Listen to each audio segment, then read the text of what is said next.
normal Facebook page එකක් සල්ලි එන තත්ත්වයට හදාගන්න කරන තුන්වෙනි වීඩියෝ එක මේ. ඉස්සලා බයන්න මෙන්න මේ Facebook account එකට. ඊට පස්සේ ඔයාගේ නම ගාවින් මෙන්න මේ විදිහට ටච් කරගන්න.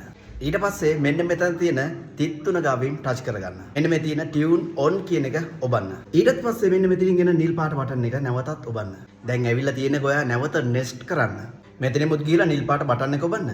මෙතනෙමුත් උඩ තියෙන public එක ඔබලා යටින් තියෙන නිල් පාට බටන් එක next කරන්න. ඊට පස්සේ ඔයා confirm දෙන්න. ඊටත් පස්සේ එන එක next කරන්න. දැන් ඇවිල්ලා තියෙන එකත් ඔයා next කරගන්න අනිවාර්යෙන්. හැබැයි touch කරනකොට බලාගෙන touch කරන්න.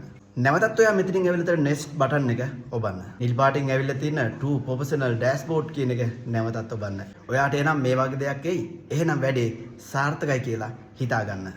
හැබැයි ඔයා නැවතත් මුලටම ගිහිල්ලා Facebook එක back කරලා නැවතත් පොඩ්ඩක් පල්ලහැට ඇදලා බලන්න හරි ගිහිල්ලා නැත්නම් ඔයාගේ මෙන්න මේ වගේ dashboard එකක් ඇවිල්ලා තියෙනවා නම් ඔයා ගොඩ ගිහිල්ලා තියෙන්නේ. හැබැයි වීඩියෝ දාගෙන ෆොටෝස් දාගෙන ඔයා ගමන ඔයාට යන්න පුළුවන්. අපිවත් ෆලෝ කරලා අපේ වීඩියෝ බලාගෙන යන්න. මම කැලුම් දිසානායක. ඔබගේ අදහසකුත් දාගෙන යන්න අමතක කරන්න එපා. හැබැයි තවත් අයට බලන්න ෂෙයා කරගෙන යන්න අමතක කරන්න එපා. එහෙනම් ගේමක් ගහලා ගේම අතාරින්නේ නැතුව ඔයාගේ සල්ලි ටික ඔයාටම ගන්න. ඔයා ගමන ඔයා ගේම ගහගන්න. පස්සේ යමු.